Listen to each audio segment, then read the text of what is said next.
मैं चाहता हूं आप सब ध्यान दें, यहां देखिए। इफिशियंस के लेटर में मैं आपको थोड़ी समरी बताता हूं। पहले के 3 अध्याय अगर आप पढ़ें तो पॉल उसमें बताता है कि तुम्हारे लिए खुदा ने क्या किया है। लेकिन अगर आप पीछे के 3 अध्याय पढ़ें तो वो आपको बताएगा कि खुदा में तुम्हें क्या करना है।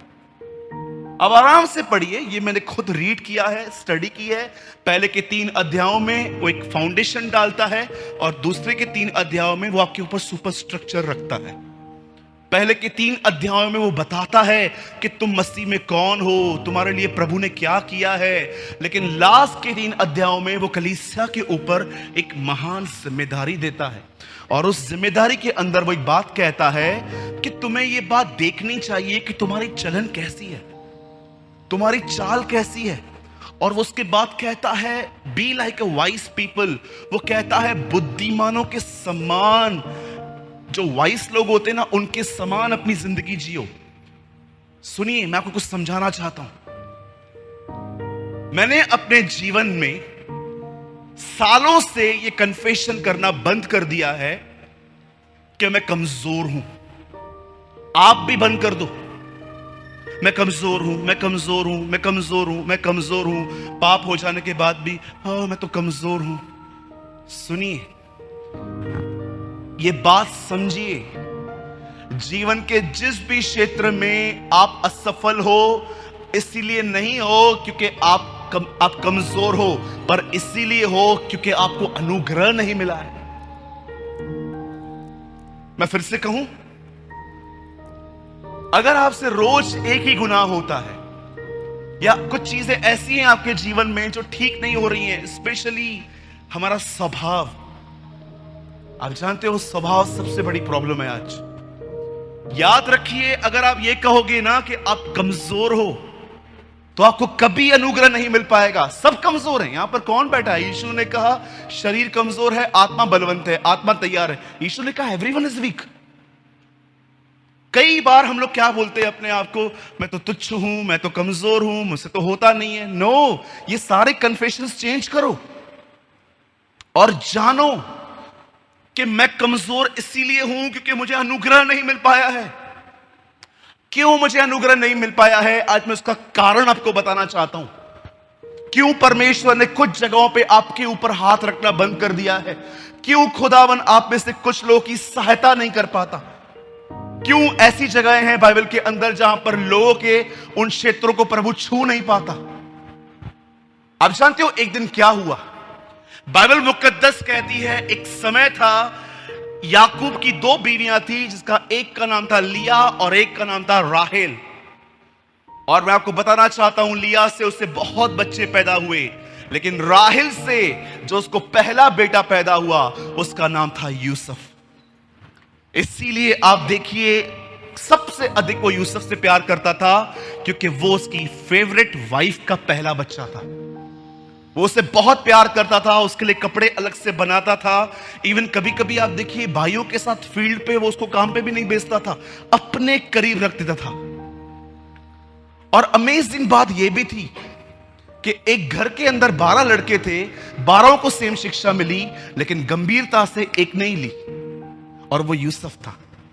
बाकी आप देखो उन 11 का स्वभाव कैसा था। आप जानते हो यूसुफ एक स्वप्नदर्शी था। वो एक ऐसा व्यक्ति था जो सपने देखता था। और ये जो सपने आजकल आप देखते हो ना, वो सपने नहीं, वो ऐसे सपने देखता था जो खुदा की। आज हमारे पास जो सपने आते हैं 80% तो आप देखो हमारे ही होते। मुझे एक बात बताइए, आप 10 बार एक दिन में दिल वाले दुल्हनिया ले जाएंगे पिक्चर देखो, तो रात को सपने में काजोल और शाहरुख खान नहीं आएंगे? मेरे एक दोस्त हैं, वो बैंक में कैशियर है। उनकी जो बहन है, उनकी जो वाइफ है, जो मेरी बहन है, वो मुझे कभी भी कॉल करती है ना, बोलती है आपके भैया रात को भी नींद से उठ के कहते हैं 500 वाली घड़ी तो दे, 1000 वाली दे। सबकॉन्शियस में आ जाती हैं चीजें, फिर वो ड्रीम्स में, विजन्स में कन्वर्ट होती रहती हैं। आप जानते हो आपको कैसे पता चलेगा कि कोई सपना मुझे आया है तो मैं कैसे जानूं कि खुदा ने दिया है? प्रभु से कहिए इसे दोबारा दे। क्या कहेंगे खुदा से? इसे दोबारा दे मुझे। कई सारे जो लोग हैं ना, एक बार एक सपने को देख के उनको लगता है कि यार ये मेरा है। जी नहीं। आपको पता है यूसुफ को एक सपना 2 बार आया था, एक ही मीनिंग अलग अलग तरीके से आया। वचन कहता है उसने एक सपना देखा और आगे चल के आप जानते हो वो फुलफिल हुआ। वो सपने देखता था और परमेश्वर उसको सपनों का अर्थ भी बताया करता था। एक दिन यही लड़का हालातों के कारण, बाइबल बताती है, जेल में बंद हुआ। और जेल के अंदर उस समय जो राजा जो रेन कर रहा था उसका नाम था फिरौन।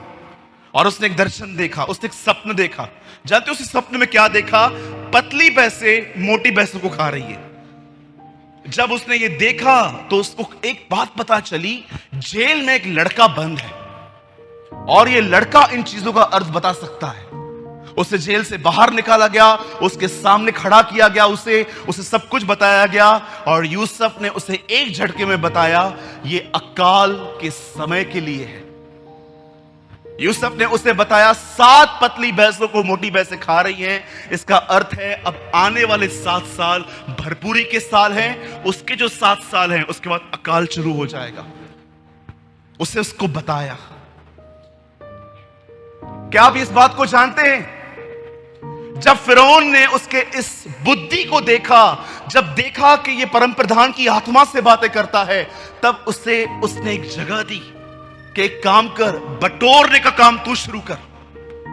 और बाइबल बताती है वो वहां का मंत्री बना।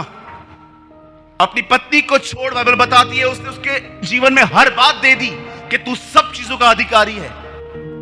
और ये लड़का पावर में आ गया, ये लड़का एक पोजीशन पे आ गया।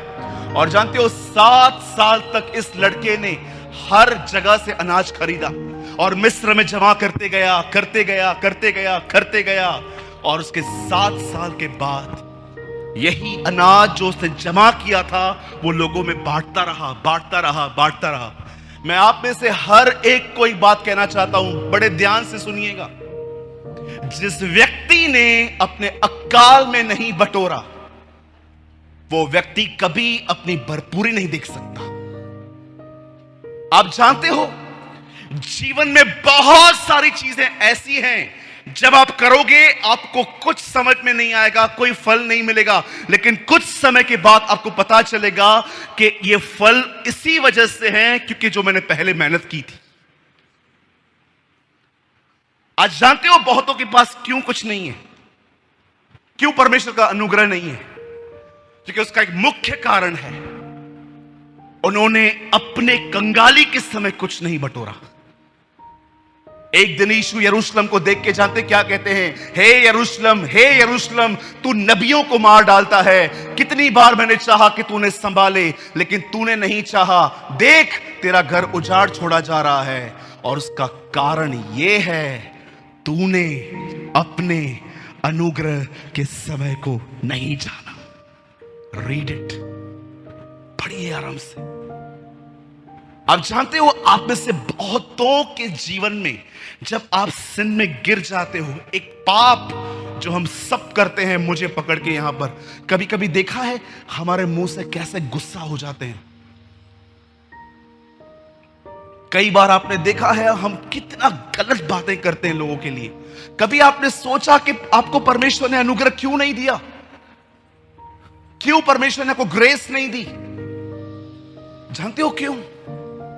क्योंकि जब उसे बटोरने का समय था उस टाइम पे आप मोबाइल यूज कर रहे थे। आज मैंने बहुतों को देखा है, यहां देखिए सब, मैं आपका अधिक समय नहीं लूंगा। मैंने बहुतों को देखा है एक एंडलेस साइकिल में घूमते रहते हैं। रोज गुनाह, सुबह उठ के माफी, फिर शाम को दोपहर को गालियां, फिर रात को माफी, फिर वही, फिर वही, फिर वही, फिर वही, फिर वही। मैं प्रभु को कहता हूं, प्रभु ये साइकिल बंद क्यों नहीं हो रही है? आखिर कारण क्या है? जानते हो प्रभु मुझे क्या कहता है? सूरज, इस बंदे को मैंने हर तरह से आराम दिया ताकि इसके जीवन के 4-5 घंटे ये बिल्कुल फ्री रहे और मुझसे बात करे। और जानते हो उन दिनों में ये लड़का क्या करता है? फोन लेके बैठा रहता है। यही कारण होता है कि जब समय आता है अनुग्रह का, इसके पास अनुग्रह नहीं होता। एक दिन मैंने कहां पर नाश्ता ऑर्डर किया, तो मैंने उनको कहा थोड़ी सी टोमेटो केचप मिल सकती है। आपको पता है ना, कुछ जगहों पे अभी सैचे स्टार्ट हुए। पहले एक रेड कलर की बॉटल आती थी पूरी, जिसे वो प्रेस करते थे, बाहर आती थी। वो लेकर आए और उन्होंने वैसे पीछे से पकड़ी और जैसे उन्होंने दबाई, वो पूरी सॉस यहां पर। आप बिलीव करो, मैंने उसको ऐसा चिल्लाया,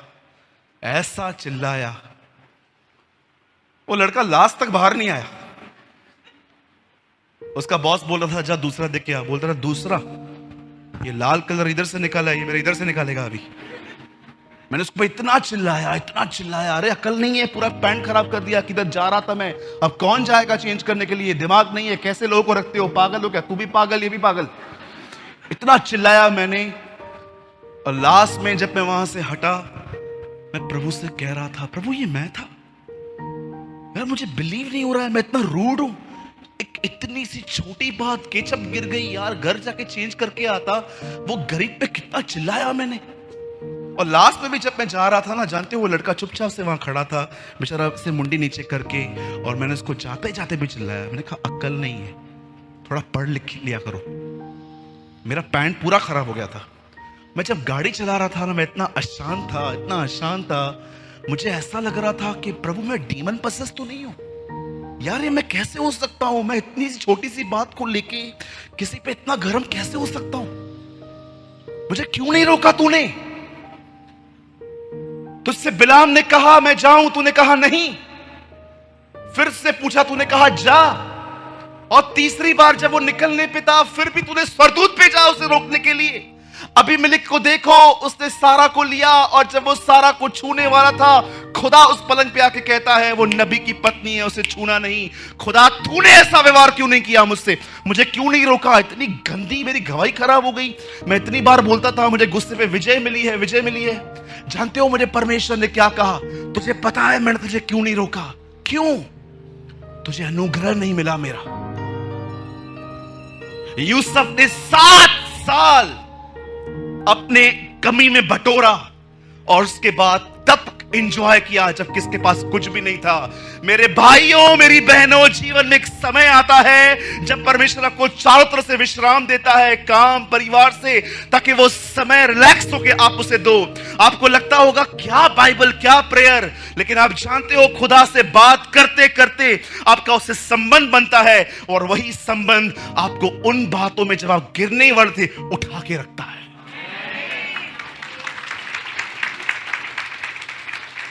आपको पता है मैं ये पर्सनली बिलीव करता हूं, बहुतों को शैतान स्वर्ग नरक नहीं ले जाएगा। मुझे लगता है बहुतों को नरक ले जाएगा उनका ओवर स्मार्ट माइंड, अधिक शाणापन। आप बिलीव कर सकते हो यहूदा ने लोगों को कैसे पागल बनाया था। यीशु कहता है ये टुकड़ा मैं जिसको दाखरस में डुबो के दूं वही मेरा पकड़वाने वाला है। यीशु सबके सामने टुकड़ा दे रहा है।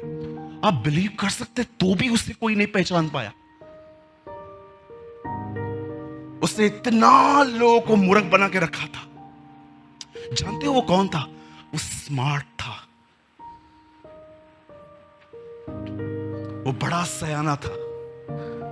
मुझे एक भाई ने कहा यार तू वचन पढ़ता है, तुझे समझ में आता है, मुझे क्यों नहीं आता।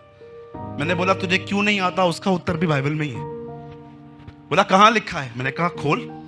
वहां लिखा था भले के साथ खुदावन अपने आप को भला,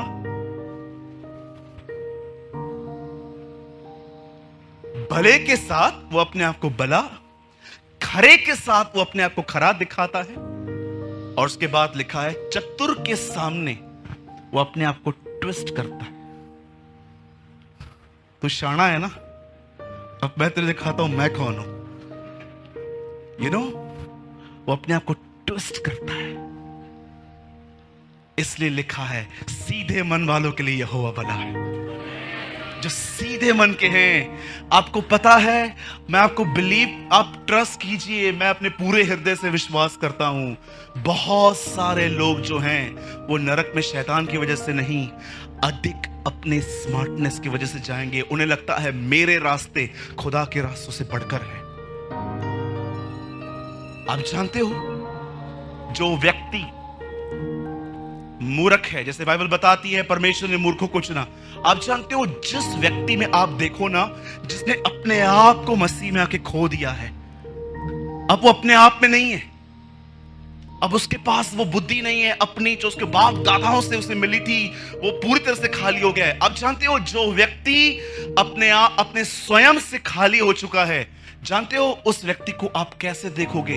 उसके आप मोस्ट ऑफ टाइम आप उसको घुटनों पे देखोगे।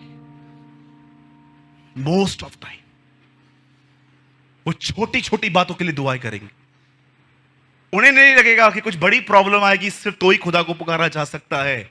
इवन मैं आपको बताना चाहता हूं, सबसे लेस क्या होता है कि आप खाने के लिए प्रेयर करो। यीशु ने कहा तुम्हें भोजन से पहले भी दुआ करनी चाहिए। लेकिन जानते हो, जो स्मार्ट है ना, स्मार्ट बोलो, स्मार्ट, चतुर, आप उनको कम से कम दुआओं में देखोगे, कम से कम।